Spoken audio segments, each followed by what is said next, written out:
used to work at Target, bro, and it looked directly like this. This looked just like the one in Atlanta, bro.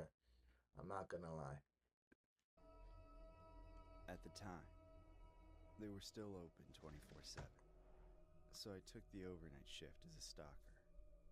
I was a night owl in college, so that fit into my schedule the best. As much as Target gets rightfully criticized for being a terrible employer, I actually think it was a decent job for where I was in life. It's common knowledge how strange some of the people that come into the store are, but things are way worse in the middle of the night. Uh-huh. Thankfully, I didn't have to interact with most of them, but there were occasions when I was hit on or harassed by crazy people. It didn't usually get that bad, but there was this one guy. Ew. He gave me the creeps. He was one of the main reasons I ended up quitting before I was finished with college. He came into the store on a freezing cold night in December, long after the hours when the store was still full of customers, when there was barely anyone there except for a few employees. I was crouched down stocking boxes of pasta when I noticed a man walk past the entrance to the aisle. A moment later, he reappeared at the end of the shelves, but he didn't Ew. walk into it just then. He stared at me instead. I could see it out of the corner of my eye, but I tried to ignore him. Imagine that. He Ew. lingered long enough for me to get a read on him from just a few glances. Yo. He was disheveled and dirty, not carrying anything, and a stench of stale feces and urine was already wafting over from him. Eventually, he started walking toward me. I would have walked back.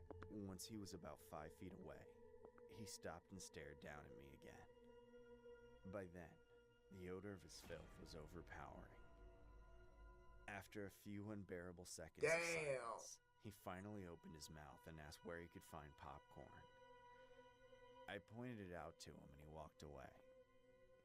But I noticed something weird as I watched him go out of the aisle.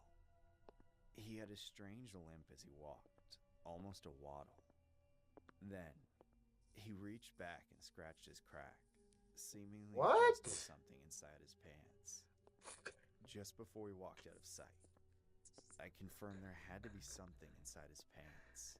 Whatever Yo. it was big, and it was sandwiched between his cheeks by his waistband. Come on, I didn't want to bro. imagine what it could be, but I came up with a few possibilities before I successfully pushed it out of my mind. None of them were good.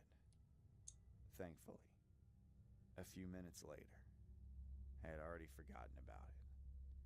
I got back into my stocking flow and wasn't thinking about anything in particular, You didn't say anything? just passively longing for the day when I could get out of this menial job and do something more interesting for a living. I was snapped out of my trance by the reappearance of the putrid man.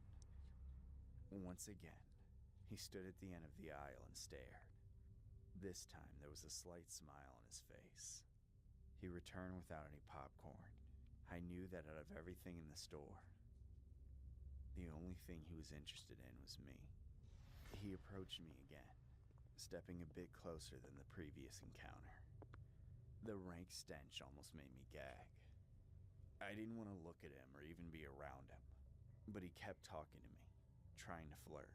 He said he Ew. couldn't help but come up and tell me how sexy I was, to which What? I replied with a simple thanks and a fake smile.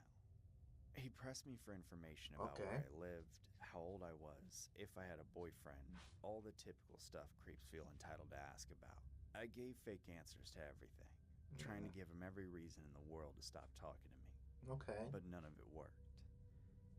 Eventually, he asked for my number, saying we should get together and make a baby with my beautiful genes.